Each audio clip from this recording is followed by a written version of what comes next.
कल ही नीतीश कुमार अपने कई बड़े नेताओं के साथ दिल्ली पहुंचे थे और इस बात के चर्चे तभी से गर्म हो गए थे कि आखिर क्यों दिल्ली में नीतीश कुमार को राष्ट्रीय कार्यकारिणी की बैठक करने की जरूरत पड़ रही है, क्यों ये बैठक किसी और शहर में पटना या बिहार के किसी और शहर में नहीं हुई, और नीतीश कुमार आखिर इस बैठक में ऐसे कौन से फैसले लेने वाले हैं जिससे बीजेपी के लिए मुश्किलें खड़ी हो सकती हैं। और आज जब बैठक हुई तो ये सामने आ गया कि नीतीश कुमार की आगे की तैयारी क्या है, किस तरह वो बीजेपी को अपनी शर्तों में उलझा सकते हैं, किस तरह वो मोदी जी को दबाव में रहकर सत्ता चलाने के लिए मजबूर कर सकते हैं। आपको बता दूं कि आज जो राष्ट्रीय कार्यकारिणी की बैठक हुई उसमें नीतीश कुमार और उनके तमाम नेताओं ने एक ये बात तय की कि बिहार को विशेष राज्य का दर्जा देने की जो उनकी मांग है उस पर वो टिके रहेंगे और इस पर बीजेपी को वो फैसला लेने के लिए मजबूर करेंगे। दूसरी ओर बिहार में कास्ट सर्वे रिपोर्ट के आधार पर आरक्षण का दायरा बढ़ाए जाने के फैसले को भी राष्ट्रीय कार्यकारिणी ने सही ठहराया है और पटना हाईकोर्ट से इसको निरस्त कर दिया गया है। लेकिन इसके बावजूद जेडीयू की मांग है केंद्र सरकार से कि वो इसको 9वीं अनुसूची में शामिल करे। इस तरह नीतीश कुमार के आज के ये जो दो बड़े फैसले हैं वो बीजेपी के लिए बड़ी मुश्किल खड़ी कर सकते हैं और इसीलिए आज हम इस बात पर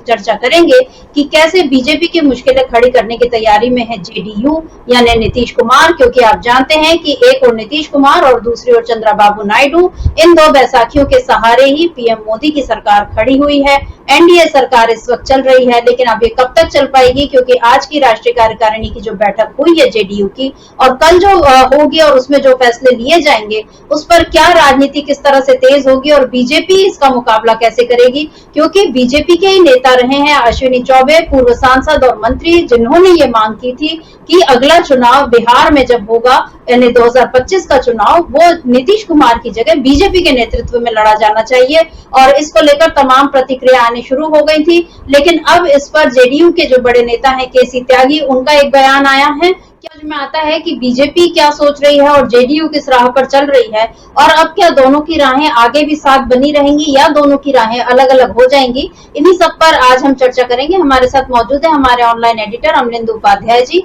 अमलेंदु जी, बहुत बहुत स्वागत आपका इस कार्यक्रम में। अभी आपने सुना ही केसी त्यागी का जो बयान था, क्योंकि यही केसी त्यागी थे जिन्होंने पहले भी ये कहा था कि बीजेपी जिसे चाहे स्पीकर बनाए और हम उन पर समर्थन करेंगे, जबकि नीतीश कुमार का तब तक कोई बयान सामने नहीं आया था। आज केसी त्यागी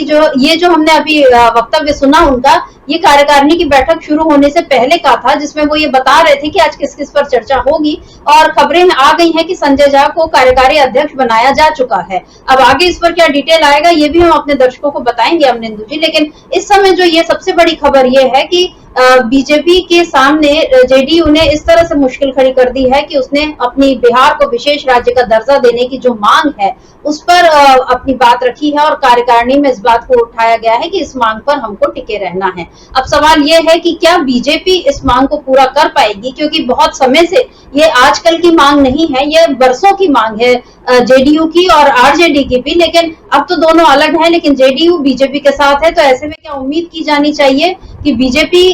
इस जेडीयू की मांग को पूरा करेगी, और अगर पूरा नहीं कर पाती है तो क्या फिर नीतीश कुमार किसी और तरह की शर्त रखेंगे या सरकार से अलग होने का फैसला करेंगे? किस तरह का दबाव बना सकते हैं अमलेंदु जी नीतीश कुमार?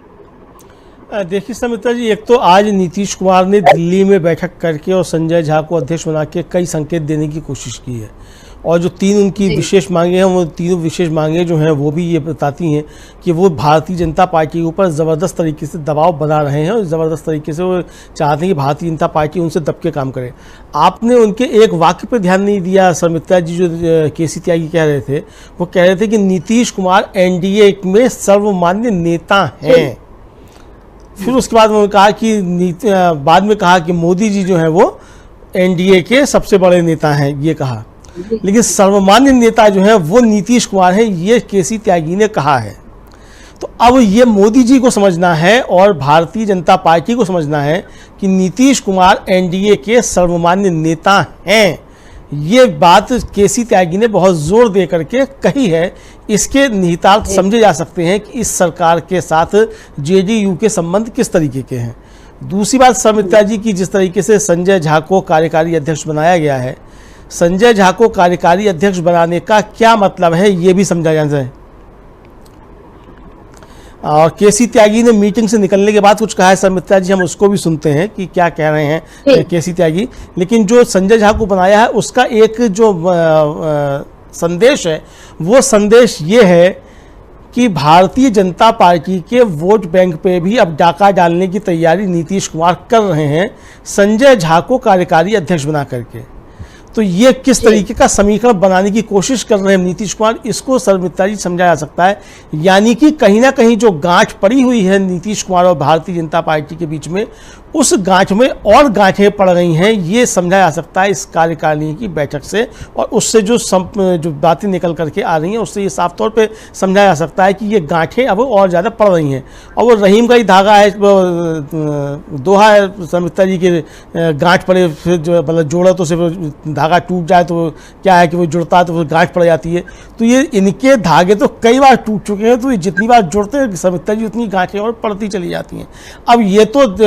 गांठों के अंदर गांठें जो चलती चली जा रही हैं, तो ये गांठें सुलझेंगी किस तरीके से, ये मोदी जी को समझना है। मुझे लगता है कि आज नीतीश कुमार ने और कई गांठें लगा दी हैं मोदी जी को सुलझाने के लिए कि मोदी जी आओ तुमसे ही निपटते हैं, इन गांठों को सुलझाओ सबसे पहले। तो जो 3 मांग रखेंगे, जो सबसे बड़ा है और दबाव बनाने की कोशिश है कि बिहार को विशेष राज्य का दर्जा, यानी कि जो उनको याद दिलाया जा रहा था नीतीश कुमार को, तेजस्वी यादव की तरफ से याद दिलाया जा रहा था। पप्पू यादव जब शपथ लेने के लिए खड़े हुए तो बिहार को विशेष राज्य का दर्जे से ही उन्होंने शुरुआत करी, संविधान की शपथ बाद में ली और बिहार को विशेष राज्य का दर्जे की मांग जो थी उन्होंने पहले दोहराई। तो ये सारे जो दबाव नीतीश कुमार के ऊपर बन रहे थे इंडिया गठबंधन की तरफ से और विपक्ष की तरफ से, नीतीश कुमार उस दबाव में भी हैं और उस दबाव के चलते अब वो भारतीय जनता पार्टी के ऊपर ये दबाव बना रहे हैं कि भाई हमारा विशेष राज्य का दर्जा दीजिए, तभी आपके साथ संबंध आगे चल सकते हैं। अब बीजेपी के सामने संकट समित्रा जी ये है कि क्या बिहार को विशेष राज्य का दर्जा देगी बीजेपी, और अगर बिहार को देती है तो फिर नीतीश को जो मांग रहे हैं चंद्रबाबू नायडू, उनको क्यों नहीं दिया जाएगा। फिर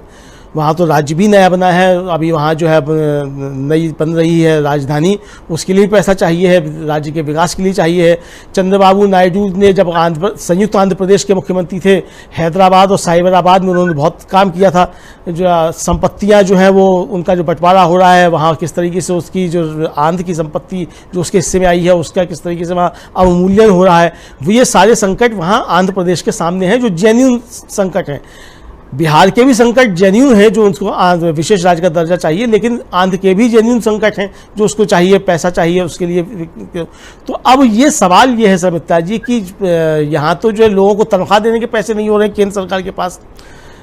आपने देखा कि किस तरीके से रिजर्व बैंक का रिजर्व फंड ही जो 3-3 बार निकाल लिया गया है। अब LIC को बेचा जा रहा है कि साहब LIC बेच करके 60,000 करोड़ रुपये इकट्ठा किया जाएगा। तो जब LIC बेचने की नौबत आ रही है, रिजर्व बैंक का रिजर्व फंड निकालने की नौबत आ रही है, तो ये दुनिया के महान अर्थशास्त्री जो नरेंद्र दामोदर दास मोदी हैं समित्रा जी, ये किस तरीके से आंध्र प्रदेश को, बिहार को, दोनों को जो है वो विशेष राज्य का दर्जा दे पाएंगे, ये देखना होगा। क्योंकि जो वित्त मंत्री हैं वो तो प्याज भी नहीं खाती हैं, उन्होंने कहा था वो प्याज नहीं खाती हैं, तो प्याज की उससे कोई दिक्कत नहीं है। तो वित्त मंत्री प्याज नहीं खाती हैं तो प्याज की महंगाई पे कोई बात करने की जरूरत नहीं है। तो वित्त मंत्री आंध्र प्रदेश की से भी नहीं आती हैं और बिहार से भी नहीं आती हैं, तो उनको पैकेज कैसे जाएगा। तो ये बहुत सारे संकट समित्रा जी, जिसके लिए मुझे लगता है कि वो संकट में फंस गए हैं।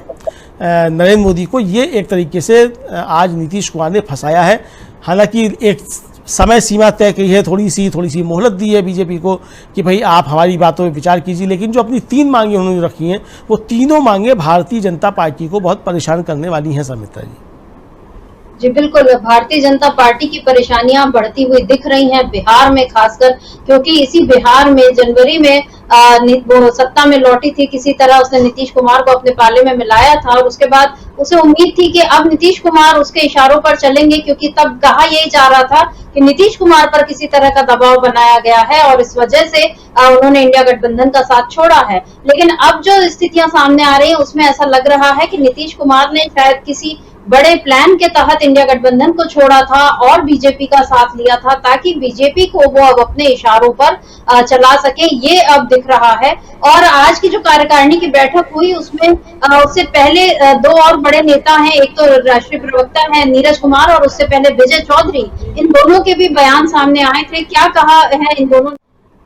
अमरिंदु जी, यहाँ पर नीरज कुमार भी लगभग वही बात जो केसी त्यागी ने कही थी कि जैसे उन्होंने कहा था कि वो सर्वमान्य नेता है एनडीए के, और यहाँ पर ये कह रहे हैं कि देश की राजनीति ही नीतीश कुमार के इर्द गिर्द चलती है। दोनों नेता बड़े नेता हैं और उन दोनों का ये कहना कि नीतीश कुमार जो है मतलब हीरो वही है, या हम बोले कि इस बारात के दूल्हा वही है, तो फिर ऐसे में मोदी जी क्या बनकर रह जाएंगे अमलेंदु जी? क्योंकि यहाँ तो बीजेपी तो अभी तक, क्योंकि जितनी भी बातें हो रही हैं लगातार ये कि मतलब राष्ट्रपति ने कह दिया कि उनकी सरकार को पूर्ण बहुमत और स्पष्ट बहुमत मिला, जेपी नड्डा जो है या तमाम नेता जो है वो मोदी जी को इस तरह से चढ़ा रहे हैं जैसे कि बीजेपी को ये जो तीसरी बार सत्ता में आने का मौका मिला है वो मोदी जी के दम पर मिला है, जबकि हकीकत यह है कि मोदी जी के कारण तो बहुत जगहों पर नुकसान हुआ। और वो जो बीजेपी के नेता है मतलब राज्यसभा सांसद सुधांशु त्रिवेदी, उन्होंने खैर जिन जगहों पर इन्हें अयोध्या से लेकर जिन भी शहरों पर जिन विधान सांसदों मतलब जिनको हार मिली उसके लिए उन्होंने कुछ अलग ही व्याख्या कर दी कि राम जी की क्या मंशा रही है इसके पीछे और वो क्या चाहते हैं, वो एक अलग रास्ते पर ले गए इस पूरी बहस को। लेकिन हकीकत यही है कि मोदी जी के कारण बीजेपी को बहुत ज्यादा नुकसान हुआ। अभी यूपी में भी फिर से एक समीक्षा बैठक हुई जिसमें ये मतलब कल की बात है, शुक्रवार की बात है, जिसमें फिर से ये समीक्षा हुई कि किन वजहों से हार हुई है और उसमें भी कुछ महत्वपूर्ण कारण सामने आए हैं। बहरहाल अभी हम चर्चा जो कर रहे हैं कि जेडीयू की जो राष्ट्रीय कार्यकारिणी, इसमें ये जो 3 फैसले लिए हैं, एक तो ये है कि राष्ट्रीय जो विशेष राज्य का दर्जा है वो उसकी बात हो रही है, दूसरा जो कास्ट सेंसस के आधार पर और जो आरक्षण बढ़ाने की मांग है, और इस पर क्योंकि पटना हाई कोर्ट ने तो इस फैसले को निरस्त कर दिया, लेकिन अब जेडीयू ये चाह रही है कि केंद्र सरकार इसे 9वीं अनुसूची में डाल दे। और 9वीं अनुसूची में आने का मतलब है यानी राज्य और केंद्र के वो कानून जिनको न्यायपालिका में चुनौती नहीं दी जा सकती वो 9वीं अनुसूची में आते हैं। यानी यहाँ पर एक बार फिर से जेडीयू ने गेंद डाल दी है बीजेपी के पाले में कि आप ये आरक्षण वाला मसला भी वहां पर लेकर जाएं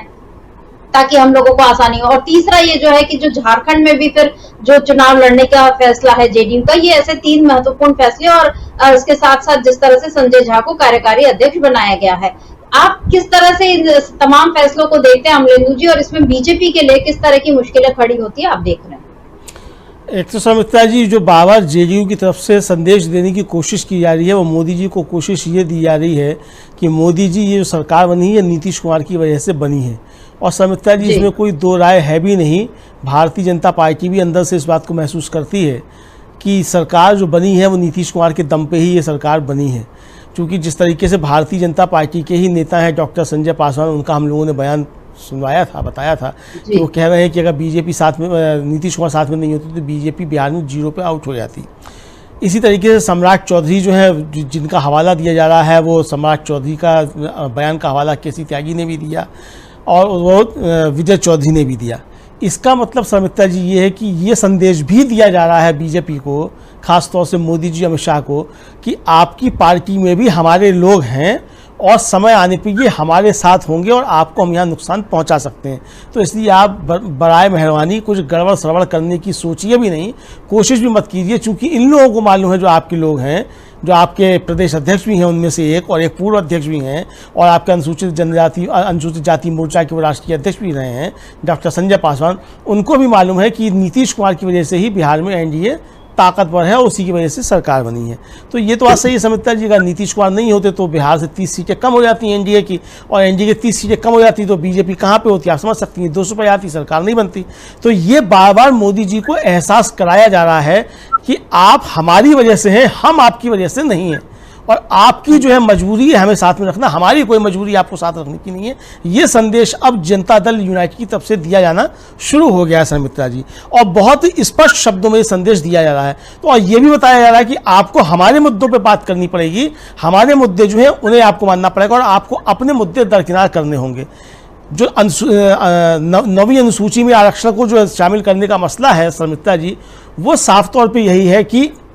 जिस पे भारतीय जनता पार्टी सहमत नहीं है, भारतीय जनता पार्टी उसका विरोध करेगी एक तरीके से देखा जाए। लेकिन नीतीश कुमार की इस मांग की हाँ में हाँ एक तरीके से कहा जाए, वो सम्राट चौधरी मिला चुके हैं पहले ही, और उनका बयान आ चुका है कि जो हाई कोर्ट ने निरस्त किया है आरक्षण बढ़ाए जाने की समय सीमा, उसको जो है वो हटाया जाए, और सुप्रीम कोर्ट में उसके लिए याचिका दायर किया, ये वो बयान दे चुके हैं। यानी कि भारतीय जनता पार्टी के अंदर भी अपना एजेंडा लागू करवाने के लिए नीतीश कुमार जो है वो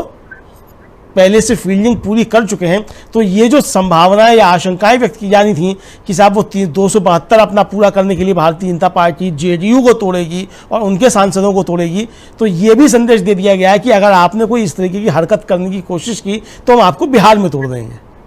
तो ये संदेश सविता जी यहाँ से लगातार दिए जा रहे हैं और ये भी बताया जा रहा है कि मोदी जी आप जो अपने लोगों से कहलवा रहे हैं, जो अश्विनी चौबे खासतौर से हैं, तो आप ये समझ के चलिए कि सर्वमान्य नेता नीतीश कुमार हैं और देश की राजनीति नीतीश कुमार के इर्द गिर्द घूमती है और धुरी जो है वो नीतीश कुमार है। ये संदेश मोदी जी को पहुंचा दिया गया है, यानी कि मोदी जी आप अगर प्रधानमंत्री हैं तो आप जो है वो कठपुतली हैं एनडीए की, आप असली प्रधानमंत्री नहीं है, ना आपकी 56 इंच की छाती है और ना आप एक अकेले सब पे भारी हैं। ये संदेश जनता दल यू की तरफ से मोदी जी को पहुंचाया जा रहा है। अब मोदी जी क्या करते हैं क्या नहीं करते समिता जी, ये मोदी जी को देखना पड़ेगा, लेकिन जनता दल यू जो है वो बीजेपी के लिए बड़ी मुश्किलें खड़ा करने वाला है और ये आज की कार्यकारिणी की जो उनकी बैठक है उससे ये साफ तौर पे नजर आ रहा है कि उन्होंने मुद्दे ऐसे खड़े कर दिए हैं जो भारतीय जनता पार्टी को परेशान करने वाले हैं और ये परेशान करते रहेंगे। केसी त्यागी ने बाहर निकल के कहा भी है कि हमारी जो मांगे हैं हम उन पर काम कर रहे हैं और वो हम अपनी मांग उठाते रहेंगे। तो भाई मांग कहाँ उठाते रहेंगे? जाहिर सी बात है कि बीजेपी के सामने आप मांग रखते रहेंगे, मांग उठाते रहेंगे, कब तक उठाते रहेंगे? सवाल ये है कि क्या मांग पूरी भी करवाएंगे कि नहीं करवाएंगे। तो मुझे लगता है कि बिहार के विधानसभा चुनाव से पहले उनका दबाव होगा कि हमारी मांगें पूरी कीजिए और अगर हमारे साथ मिलकर के विधानसभा चुनाव में जाना है आपको, भारतीय जनता पार्टी तय करे, तो अश्विनी चौबे जैसे लोग जो हैं उनके बयानों पर रोक लगाई जाए। नीतीश कुमार सर्वमान्य नेता हैं, 2025 का विधानसभा चुनाव नीतीश कुमार के नेतृत्व में ही लड़ा जाएगा, ये भी राष्ट्रीय कार्यकारिणी ने स्पष्ट कर दिया है। एनडीए जो है वो नीतीश कुमार उसके सर्वमान्य नेता हैं, ये भी स्पष्ट कर दिया है। यानी सारी चीज़ें जनता दल यू की तरफ से नीतीश कुमार ने स्पष्ट करवा दी हैं अपने लोगों के जरिए, अपने पार्टी के बड़े लोगों के जरिए। मोदी जी को, अमित शाह जी को ये संदेश पहुंचा दिया है, उन अमित शाह को भी संदेश पहुंचा दिया है जिन्होंने कहा था कि नीतीश कुमार के लिए भारतीय जनता पार्टी के दरवाजे बंद हैं। तो उन्होंने कहा कि भाई आपको अपने दरवाजे बंद रखो या खुले रखो, हमारी ये मांगे हैं, आपका दरवाजा बंद है तो हमारे लिए दूसरे दरवाजे खोले, हम चले जाएंगे, वरना हमारी मांगे आपको माननी पड़ेंगी। और नेता हम हैं सर्वमान्य, और धुरी जो है राजनीति की वो हमारी तरफ घूमती है, मोदी जी की तरफ नहीं घूमती है। ये साफ साफ संदेश एक तरीके से मोदी और अमित शाह को नीतीश कुमार ने पहुंचा दिया है। समित्रा जी बिल्कुल, और नीतीश कुमार मोदी से कहीं सीनियर नेता हैं, ये बात तो है ही, क्योंकि वो जब से राजनीति में है और मोदी जी जब से राजनीति में है और दोनों के बीच का फर्क और दोनों को सत्ता किस तरह से मिली, कौन पहले सत्ता में आया, ये सारी चीजें इतिहास में दर्ज हैं। लेकिन अब एक बात और साबित हो गई अमरेंदु जी की नीतीश कुमार मोदी से कहीं बड़े चतुर राजनीति के खिलाड़ी हैं, क्योंकि मोदी जी बार बार अपनी बातों में फंस जाते हैं, वो कितना मैं करते हैं, इसको भी देखा है। चुनाव में इसका नुकसान भी उठाना पड़ा बीजेपी को, उनके बड़बोलेपन का नुकसान उठाना पड़ा। वही नीतीश कुमार जो खुद कुछ नहीं बोलते, वो चुप रहकर भी अपने लोगों से इतना कुछ कहलवा देते हैं या अपने काम वो किस तरह से करवा देते हैं, तो असली चतुराई जो है वो इसको बोलते हैं। मतलब राजनीति का में जो शातिर होना है वो नीतीश कुमार, उनको हम बोल सकते हैं कि एक बेहद चतुर खिलाड़ी, मंजे हुए खिलाड़ी हैं, और उनके खेल को बीजेपी भी अभी तक शायद पूरी तरह से समझ नहीं पाई है। और इसीलिए जैसे चाहे अमित शाह ने बोला या उसके पहले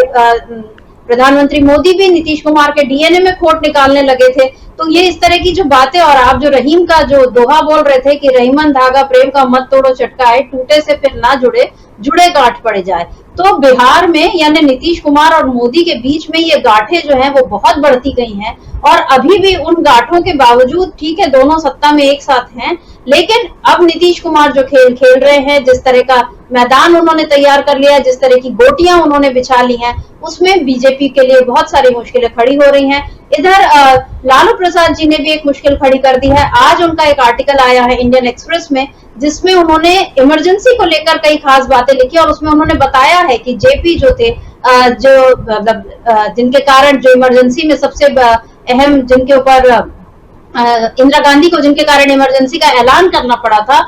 उन जेपी का उन्होंने बताया कि उनकी बनाई हुई कमेटी का कन्वीनर मैं था, और उसमें फिर उन्होंने आपातकाल के दौरान के तमाम नेताओं के नाम लिए अमरेंदु जी, और उसमें उन्होंने एक खास चीज लिखी कि मेरे मित्र नीतीश कुमार, यानी उन्होंने अपने सारे साथियों को याद किया। उन्होंने शरद यादव, जॉर्ज फर्नांडिस और कर्पूरी ठाकुर, सारे नेताओं को याद किया, और फिर उसमें उसी लाइन में वो लिखते गए कि मेरे फ्रेंड नीतीश कुमार, यानी यहाँ पर उन्होंने ये बता दिया कि नीतीश कुमार अभी भी मेरे दोस्त हैं और हम आपातकाल के दिनों के साथी हैं। लेकिन मोदी आज जिस आपातकाल का विरोध कर रहे हैं, जिसको वो काला दिन बता रहे हैं, उस समय संघ के लोग, लालू जी ने लिखा कि मुझे उस समय बीजेपी के लोग तो कोई ऐसे दिखाई नहीं देते थे जो उस समय हमारे साथ जेल में गए हों, और बाला साहब देवरस का उन्होंने जिक्र कर दिया कि कैसे उन्होंने इंदिरा गांधी को चिट्ठी लिखकर ये कहा था कि आप जो है ठीक कर रही हैं, ये सारी बातें उन्होंने, और उन्होंने साथ साथ ये बता दिया कि इंदिरा गांधी कितनी बड़ी नेता थी, उन्होंने, हम लोग विरोध करते थे लेकिन हमको कभी देशद्रोही नहीं कहा, उस समय के युवाओं को ये नहीं बताया कि तुमको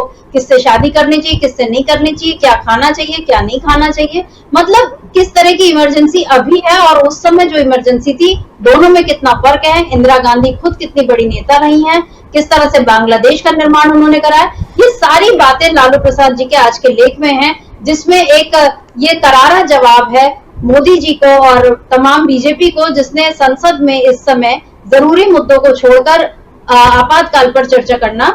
वो ज्यादा सही समझा, क्योंकि उन्हें ऐसा लगता था कि ऐसा करने से नीट पर जो चर्चा हो रही है वो बंद हो जाएगी। और कल राहुल गांधी का, फिर खड़गे जी का माइक किस तरह से बंद हुआ, संसद में कल किस तरह का हंगामा हुआ, और अभी भी नीट को लेकर कांग्रेस जो है वो लगातार हमलावर है। तो एक और कांग्रेस, इंडिया गठबंधन, ये पूरा विपक्ष ये अभी घेर रहा है बीजेपी को, उसको चैन नहीं लेने दे रहा है। और दूसरी ओर जेडीयू, उसकी अपनी तैयारी चल रही है। आज और कल की उसकी राष्ट्रीय कार्यकारिणी में जो बातें हो रही हैं या कल जो होंगी, उससे समझ में आ रहा है कि बीजेपी के लिए आने वाला वक्त किस तरह चुनौती भरा हो सकता है। जेडीयू ने आज की बैठक में, अमलिंदु जी शायद इस बात पर भी चर्चा की है कि बिहार में उसकी जो 4 सीटें गई हैं, 4 या 5 सीटों का उसको नुकसान, 4 सीटों का नुकसान हुआ है जेडीयू को और 5 सीटों का नुकसान हुआ है बीजेपी को। तो जो 4 सीटें गई हैं वो किन वजहों से गई हैं, इसकी समीक्षा हुई। दूसरी बात, जेडीयू अब जो गाजियाबाद यानी यूपी में जो अब उपचुनाव होने वाला है, तो गाजियाबाद में भी जो जेडीयू के प्रदेश अध्यक्ष यूपी के अनूप पटेल, उन्होंने संजय बिंदल को ऐलान कर दिया कि वो यहाँ से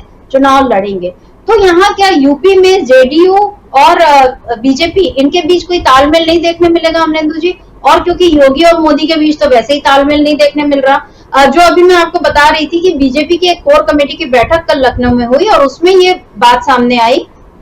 कि कई विधायक अपने क्षेत्र के लोकसभा कैंडिडेट के खिलाफ थे और भाजपा को इन सीटों पर भीतरघात से नुकसान हुआ। फिर यह भी कहा गया कि संविधान के मुद्दे पर शेड्यूल कास्ट वोटर अलग हो गया, ओबीसी वोटर छिटक गया और बीजेपी की करारी हार इस वजह से हुई। और यह भी कहा गया कि ओबीसी वोट बैंक के बिखराव को हम रोक नहीं पाए। तो यहाँ पर एक और यूपी में इस बात को समझ रही है बीजेपी की वहां ओबीसी वोट बैंक किस तरह से बिखर रहा है। उधर जेडीयू जो बात कर रही है, एक तो विशेष राज्य का दर्जा और दूसरा जो आरक्षण बढ़ाने की बात, इन सब के बीच जातिगत जनगणना की बात भी उठी है। और अभी तक तो नरेंद्र मोदी ने जनगणना का ऐलान भी नहीं किया है। क्या करेगी बीजेपी, किस तरह से फंस गई है बीजेपी जेडीयू के आगे?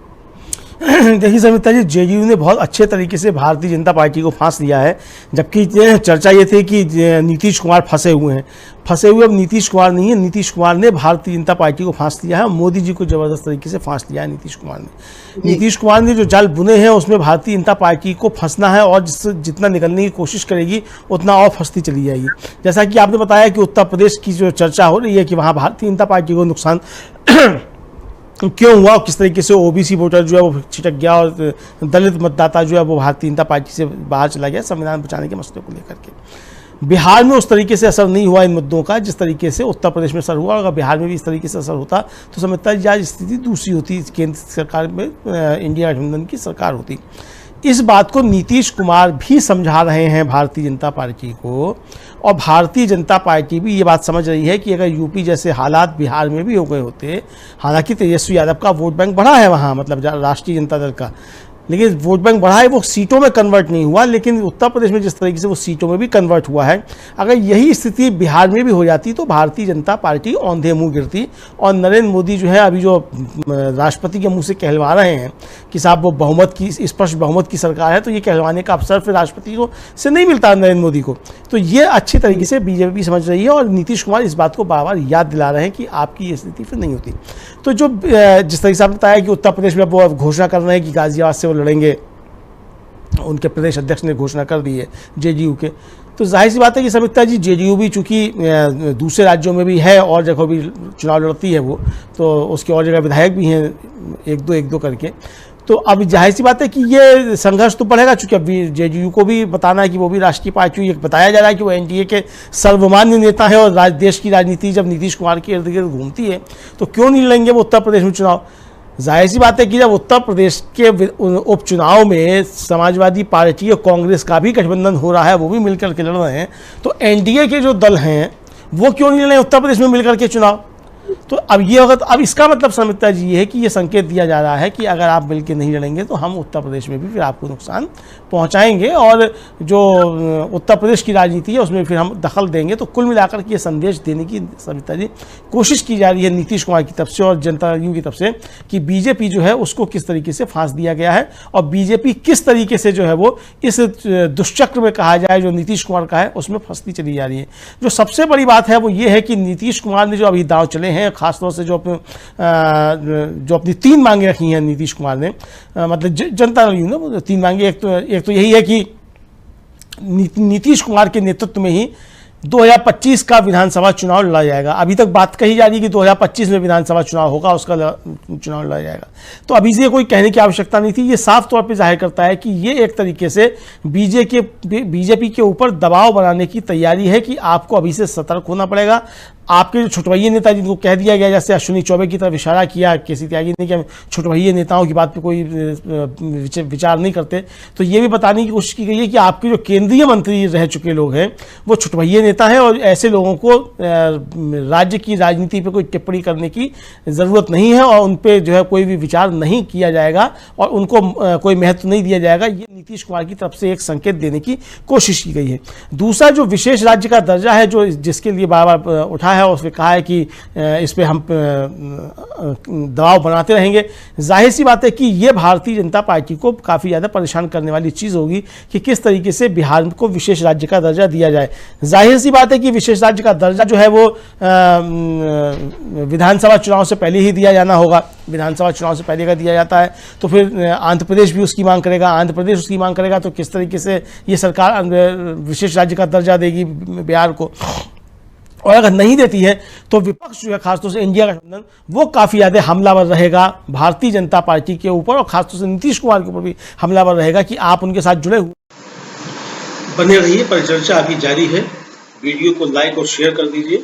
और चैनल को सब्सक्राइब कर लीजिए। आइए आगे सुनते हैं इस परिचर्चा है। और आप एक मांग जो है वो बिहार के राज्य के विकास के लिए उसको आप पूरा नहीं करवा पा रहे हैं। विशेष राज्य का दर्जा आपको नहीं मिल रहा है और बिहार जो है विकास में पिछड़ता जा रहा है। जिस विकास मॉडल की नीतीश के विकास मॉडल को लेकर के कभी भारतीय जनता पार्टी जो थी वो बातें किया करती थी कि बिहार का विकास मॉडल है और उसको सामने रख करके चुनाव लड़ने की बातें किया करती थी, आज वही भारतीय जनता पार्टी और नीतीश कुमार दोनों के सामने संकट ये है कि अगर नीतीश कुमार का कोई विकास मॉडल है तो उसको फिर विकास मॉडल को वो कैसे आगे बढ़ाया जाए और उसके लिए धन कहां से आए। तो जाहिर सी बात है कि उसके लिए धन केंद्र सरकार से ही आएगा और केंद्र सरकार को ये विशेष राज्य का दर्जा दे करके वो धन मुहैया कराना होगा। अब ये केंद्र सरकार के अपने आर्थिक स्रोत क्या क्या हैं, किस तरीके से उनके सामने दबाव है, किस तरीके से खर्चे चलाना सरकार को मुश्किल पड़ रहा है। रेलवे में तमाम पद रिक्त हैं, 30 लाख से ज़्यादा सरकारी नौकरियाँ रिक्त हैं जो भरी नहीं जा रही हैं। जो रिटायर हो जाते हैं उनकी जगह नहीं भरी जा रही हैं और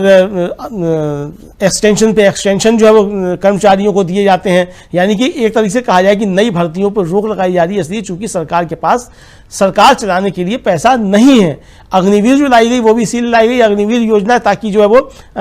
स्थायी नौकरी जो है वो सेना के अंदर ना हो और अस्थायी नौकरी देकर के काम चलाया जाए। चूंकि ये समझा जा रहा है कि सरकार के पास खर्च चलाने के लिए पैसा नहीं है, सरकार का खर्च चलाने के लिए। तो ऐसे संकटों के बीच किस तरीके से भारतीय जनता पार्टी बिहार को विशेष राज्य का दर्जा पूरा कर पाएगी। उसके बाद जो दूसरा बड़ा संकट है वो सबसे बड़ा संकट है कि जो जातिगत सर्वे के बाद बिहार में जिस तरीके से आरक्षण की सीमा बढ़ाई गई थी और उसको पटना हाईकोर्ट ने जिस तरीके से निरस्त कर दिया, उसके खिलाफ क्या आगे की रणनीति हो, क्या उसको संसद में कानून ला करके या सुप्रीम कोर्ट में उसकी याचिका दायर करके उसके खिलाफ अपील करके उसको रुकवाया जाए, ये होगा अब सरकार की तरफ से। अब सरकार में चूंकि बिहार में भारतीय जनता पार्टी भी शामिल है तो जाहिर सी बात है कि भारतीय जनता पार्टी का जो कोर मतदाता है, सवर्ण मतदाता है, वो इसके आरक्षण को बढ़ाए जाने की उसके खिलाफ है। तो भारतीय जनता पार्टी के सामने जो है वो सांप छछूंदर वाली स्थिति है इस मसले को लेकर के। अगर इस बात को मानते हैं तो उनका कोर मतदाता नाराज होता है, नहीं मानते हैं तो जो जनता दल यू नाराज होती है, वो दबाव बनाएगी। जनता दल यू अगर इसके लिए दबाव नहीं बनाती है तो फिर राहुल गांधी जो कह रहे थे कि हमारे दबाव में इन्होंने जातिगत सर्वे कराया और जिस तरीके से तेजस्वी कहते हैं कि नौकरी हमने दिलवाई और जातिगत सर्वे हमने करवाया, उसके बाद ये सब लागू किया गया, तो नीतीश कुमार फेल होते हैं। तो नीतीश कुमार और भारतीय जनता पार्टी दोनों के सामने ये जातिगत सर्वे के बाद बढ़ा हुआ आरक्षण की सीमा जो है, जिसको पटना हाईकोर्ट ने निरस्त कर दिया है, ये एक बड़ा संकट बन करके सामने आ रहा है और इसको भारतीय जनता पार्टी को सुलझा पाना मुझे लगता है कि काफ़ी ज़्यादा कठिन होगा और भारतीय जनता पार्टी इसको किसी हाल में नहीं सुलझा पाएगी समिता जी, और ये एक दरार का विषय भी हो सकता है समिता जी की ये जो मांगे रखी गई हैं, इसके बहाने ही नीतीश कुमार भारतीय जनता पार्टी से अलग होने की कोई रूपरेखा भी तैयार कर रहे हो, ताकि उन्होंने अपने मुद्दे बता दिए और ये मुद्दे बता करके अब उनके सामने भारतीय जनता पार्टी से अलग होने के कारण होंगे कि हमने 3 शर्तें रखी थी, वो तीनों शर्तें भारतीय जनता पार्टी ने नहीं मानी, इसलिए हम भारतीय जनता पार्टी से अलग हो रहे हैं। अब अगर वो इंडिया गठबंधन के साथ जाते हैं शर्मिष्ठा जी और एनडीए छोड़ते हैं, तो अब उनको पलटू राम जो है वो नहीं कह पाएगी भारतीय जनता पार्टी। मुझे लगता है कि नीतीश कुमार उसकी भूमिका तैयार कर रहे हैं कि जिस तरीके से इंडिया गठबंधन ने उनको पलटू राम कहा था, वो बात अब भारतीय जनता पार्टी नहीं कह पाएगी, साहब ये तो कहीं भी चले जाते हैं, कहीं भी चले जाते हैं। तो इसलिए नीतीश कुमार ये भूमिका तैयार कर रहे हैं कि हमने आपके सामने मुद्दे रखे थे, हमारी भी अपनी राजनीति है, नीतीश कुमार एनडीए के सर्वमान्य नेता हैं और देश की राजनीति नीतीश कुमार के इर्द गिर्द घूमती है। तो नीतीश कुमार की बातों को अगर भारतीय जनता पार्टी नहीं मानती है, तो फिर भारतीय जनता पार्टी के साथ जनता दल यू का रह पाना संभव नहीं हो पाएगा। हो सकता है कि नीतीश कुमार इसके जरिए एक ये भूमिका तैयार कर रहे हो और समय आने पर कोई उचित फैसला नीतीश कुमार ले सकते हैं। अगर शर्मिष्ठा जी अगर मुझे लगता है नहीं लगाना चाहिए, महाराष्ट्र और हरियाणा के विधानसभा के चुनाव परिणाम भारतीय जनता पार्टी के खिलाफ आते हैं और वहाँ सरकारें नहीं बनती हैं भारतीय जनता पार्टी की, उसका सीधा प्रभाव फिर बिहार की राजनीति पे भी पड़ेगा, देश की राजनीति पे भी पड़ेगा और तब नीतीश कुमार और ज़्यादा हमलावर होंगे और तब नीतीश कुमार की बार्गेनिंग पावर और बढ़ जाएगी। तो नीतीश कुमार अभी से उस सारी बार्गेनिंग की एक तरीके से कहा जाए भूमिका तैयार कर रहे हैं कि तब जाकर के और दबाव बीजेपी के ऊपर डाला जाएगा और ये फिर बताया जाएगा कि मोदी जी आपके अंदर चुनाव जिताने की क्षमता नहीं है। बिहार से चूंकि सरकार बनी है, ये आपकी जो बनी हुई है इस समय बिहार के दम पे बनी हुई है, बिहार में नीतीश कुमार जो है वो लीड करेंगे एनडीए को, सब कुछ नीतीश कुमार के ऊपर निर्भर है, तो आपको नीतीश कुमार की बातें माननी पड़ेंगी। तो यानी कि मोदी जी को और दबाने की कोशिश फिर तब नीतीश कुमार करेंगे। एक तरीके से समझता है नीतीश कुमार जो है इस समय मुझे लगता है कि वो उनका पक्ष जो है वो उनका पलड़ा जो है वो भारी है और मोदी जी का पलड़ा अभी हल्का है नीतीश कुमार के मुकाबले। अब देखना यह है कि नीतीश कुमार इस जो तोलने की प्रक्रिया है इसमें कितना तोलते हैं और कितना पासंग किसको बनाते हैं और किस तरीके से अपना हिसाब किताब मोदी से चुकता करते हैं। अब ये नीतीश कुमार की जो रणनीतिक कौशल है उसके ऊपर निर्भर करेगा। फिलहाल नीतीश कुमार ने भारतीय जनता पार्टी के लिए कई परेशानियां खड़ी करनी समिता जी। बिल्कुल, नीतीश कुमार अपना पल्ला भारी करने के लिए वजन इकट्ठा करने का इंतजाम कर रहे हैं। जैसा आपने बताया कि 3 कारण उन्होंने अभी तैयार कर लिए जिसके आधार पर वो भूमिका बांध सकते हैं। और जब इंडिया गठबंधन उन्होंने छोड़ा था तो उसके पहले भी अमलेंदु जी आप याद करिए कि 2-3 महीने से खबरें आ रही थी कि नीतीश कुमार आज की बैठक में इस बात पे नाराज हो गए कि नीतीश कुमार बिना किसी से मिले बोले कुछ चले गए, कि फिर ये कि उनको राष्ट्रीय संयोजक नहीं बनाया गया या उनको प्रधानमंत्री पद का चेहरा अभी से घोषित नहीं किया जा रहा है। इन सब वजहों से वो तो जो नाराजगी की खबरें थी, नीतीश कुमार अपने मुंह से कुछ नहीं बोल रहे थे। जैसे मैंने पहले कहा कि वो खुद कुछ नहीं कहते हैं, वो दूसरों से कहलवाते हैं और ये सारी बातें भी तब भी आने लग गई थी बाहर। और उसके बाद इसीलिए ये जब उनका ये फैसला आ गया कि मैं इंडिया गठबंधन छोड़ रहा हूँ और मैं एनडीए के साथ हूँ क्योंकि वहां मन नहीं लग रहा था, तो ये उसके बाद ठीक है उनको पलटू राम बोला गया, लेकिन उनसे पृष्ठभूमि वो पहले से तैयार करते आ रहे थे और अभी हम फिर से वही देख रहे हैं कि एक पृष्ठभूमि जो है वो तैयार होनी शुरू हो गई है। अब उसके आगे जो अध्याय लिखे जाएंगे उसमें बीजेपी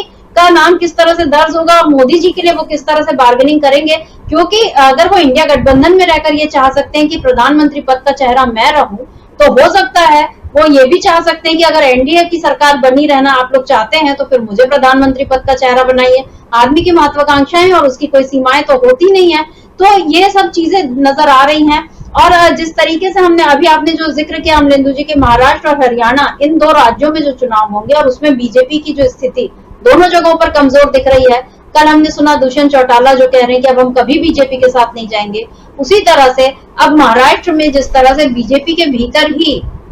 जो एनडीए को लेकर एक चिढ़ मचनी शुरू हो गई है, जो अजित पवार के लिए एक जो माहौल बनना शुरू हो गया है। अभी ये जो एनडीए के मतलब देवेंद्र फडणवीस के जो करीबी हैं सुदर्शन चौधरी पुणे के हैं, बीजेपी के उपाध्यक्ष हैं और पुणे के प्रभारी हैं अजित पवार एनडीए के। लेकिन वो ये कह रहे हैं, सुदर्शन चौधरी, उनका एक वीडियो कल जो वायरल हुआ उसमें वो ये बोल रहे हैं कि हमारे सत्ता में रहने का क्या मतलब है, हम काम करेंगे और वो बॉस बनकर हमको आदेश देंगे। ये ऐसी बात जो है सुदर्शन चौधरी बोलते आए हैं और उन्होंने ये भी कह दिया कि हमें ऐसी शक्ति नहीं चाहिए। जब उनका ये कहना था और ये जो वीडियो वायरल हुआ उसके बाद बताया जा रहा है कि एनसीपी जो अजित गुट के जो नेता हैं वो बहुत भड़क गए और वो सुदर्शन चौधरी पर बिल्कुल उनके मुंह पर कालिक पोतने के लिए आगे आने लगे। इस तरह की बातें जो हैं वो खबरें सामने आई हैं। हालांकि सुदर्शन चौधरी ने ये भी बोल दिया कि ये मेरा निजी वक्तव्य है और इसको बीजेपी से जोड़कर न देखा जाए, यानी अब लीपापोती की कोशिश हो रही है। लेकिन बीजेपी में और जो एनसीपी अजित पवार गुट में जो दरार है वो एकदम दिन पे दिन ज्यादा प्रोमिनेंटली वो दिखने लगी है और इसीलिए महाराष्ट्र में इस बार महायुति का जो खेल है वो बिगड़ने वाला है। अभी जो बजट में उन लोगों ने बताया जा रहा है कि शिवराज सिंह चौहान की उनकी योजना पर चलते हुए लाडली बहनों के लिए वो सब प्रावधान किए गए हैं, यानी अभी से अपने जनता को खुश करने की कोशिशें बीजेपी वहां पर करने में लग गई है। लेकिन जब उनके अपने लोगों को वो खुश नहीं कर पाएगी तो वो किस तरह से बीजेपी वहां जीतेगी, ये बड़ा सवाल है। क्योंकि शरद पवार, उद्धव ठाकरे और कांग्रेस की ओर से नाना पटोले, इन लोगों की जो टीम है ये अभी से काफी मजबूती से काम करते हुए दिखाई दे रही है। बिहार का हाल हमने देख लिया, महाराष्ट्र का हाल देख लिया, हरियाणा का हाल देख लिया। इधर लालू जी का आर्टिकल, उस पर हमने चर्चा कर ली। सोनिया गांधी का भी एक आर्टिकल आज आया है हिंदू में, जिसमें उन्होंने ये साफ साफ बताया है कि मोदी जी किस तरह से उनकी ये हार हुई है इन चुनाव में। और वो ये भी बता रही हैं कि वो बात करते हैं सबको जोड़कर चलने की, लेकिन असल में वो टकराव को बढ़ावा दे रहे हैं। और फिर सोनिया गांधी ने जिस तरह से लालू जी ने अपने लेख में तमाम चीजों का जिक्र किया, आज के हालात का, कि चाहे नीट पेपर लीक हुआ या मणिपुर का हालात हुई, बेरोजगारी की बात हुई, ऐसी तमाम मसलों को सोनिया गांधी ने भी उठाया है। और इस पर संजय राउत का एक बयान आया है, उस बयान को भी सुन लेते हैं हम लोग। हालात हैं उस पर जो सोनिया गांधी का जो लेख है या जो लालू जी के लेख में जिन बातों का जिक्र है उस पर उनकी जो टिप्पणी और जिस तरह से वो राहुल गांधी को ये बता रहे हैं कि उनके नेता प्रतिपक्ष बनने के बाद क्या बदलाव आए हैं और अब जो विपक्ष की ताकत बढ़ी है उसके बाद क्या कुछ बदला है, ये बता रहे हैं। और इसके साथ ही संजय राउत ने एक जो अहम बात ये कही अमरेंदु जी की, ये जो जुगाड़ की सरकार चला रहे हैं, क्योंकि और इस जुगाड़ में एक अहम रोल है नीतीश कुमार का। और अभी हमने बोला कि अब दाएं बाएं कहीं नहीं जाने वाले हैं। क्या कहना चाहते हैं केसी त्यागी, मतलब अभी ये बोलकर क्या बाद में पलट जाएंगे नीतीश कुमार? क्योंकि जब वो ऐसा कोई दावा होता है उसके बाद ठीक उसके उल्टे ही परिणाम देखने मिलते हैं। अगर आप नहीं जाएंगे तो आप कुछ ना बोलिए आप, लेकिन जब इस तरह की बातें उठ रही हैं, जब आप ये दावे कर रहे हैं, अभी केसी त्यागी ने किया, उससे पहले नीतीश कुमार एक दो मौके पर बोल चुके हैं कि हम कहीं नहीं जाने वाले, हम इधर ही रहेंगे। इन सब बातों को बार बार ये याद दिलाया जा रहा है। जी बिल्कुल समिता जी, बार बार याद दिलाया जा रहा है और नीतीश कुमार को लगता है कि बार बार उनको याद दिलाया जाता है। लेकिन आपको याद होगा समिता जी, जब वो आरजेडी के साथ आए थे, यानी इंडिया गठबंधन में आए थे नीतीश कुमार जिस समय, उस समय उन्होंने कहा था कि हम मर जाएंगे लेकिन बीजेपी के साथ नहीं जाएंगे। तो मर जाएंगे लेकिन बीजेपी के साथ नहीं जाएंगे, ये जो है वो कहना था उस समय नीतीश कुमार का। उसके बाद फिर जो थे वो लौट के फिर चले गए बीजेपी के पास। तो कुल मिलाकर के समिता जी यही है कि वो बीजेपी के साथ भी चले जाएंगे कि नहीं चलेंगे, इसका मतलब अभी कुछ तय नहीं किया जा सकता और अभी कोई भी किसी भी तरीके की टिप्पणी इस विषय पे नहीं की जा सकती। यानी कि संभावनाएं बरकरार है नीतीश कुमार की कि वो कहीं भी जा सकते हैं। केसी त्यागी का ये कहना है कि अब कहीं इधर उधर नहीं जाएंगे, कोई जाने का सवाल ही नहीं उठता। तो इधर उधर क्या होता है, मतलब ये कहना क्या चाहते हैं केसी त्यागी? इधर उधर से तात्पर्य क्या है केसी त्यागी का? तो कुल मिलाकर के ये केसी त्यागी जो है वो जो कह रहे हैं वो केसी त्यागी के कहने का तात्पर्य ही शर्मिष्ठा जी यही है कुल मिलाकर के, कि बहुत सी संभावनाएं भी बरकरार हैं, हमने अपनी मांगें रख दी हैं, उन मांगों पर भारतीय जनता पार्टी को विचार करना है। अगर वो मांगें नहीं मानी जाती हैं तो फिर जो है वो इधर उधर जाने का भी देखा जाएगा। यानी कि शर्त रख दी है भारतीय जनता पार्टी के साथ रहने की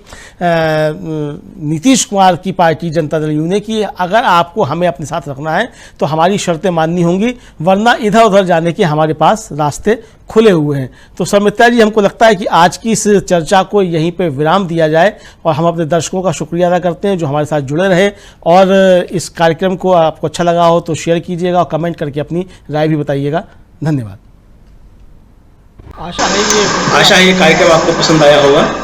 इस वीडियो को ज़्यादा से ज़्यादा शेयर करें, लाइक करें और कमेंट करके बताएं आपकी राय क्या है। और अगर आपने हमारा यूट्यूब चैनल अभी तक सब्सक्राइब नहीं किया है तो तुरंत इसको सब्सक्राइब कर लीजिए और बेल आइकन भी दबा दीजिएगा ताकि अगली जब वीडियो अपलोड हो तो आपके पास इसका नोटिफिकेशन पहुंच सके। और अगर आपने हमारा फेसबुक पेज फॉलो नहीं किया है, फेसबुक पेज को भी फॉलो करें। धन्यवाद।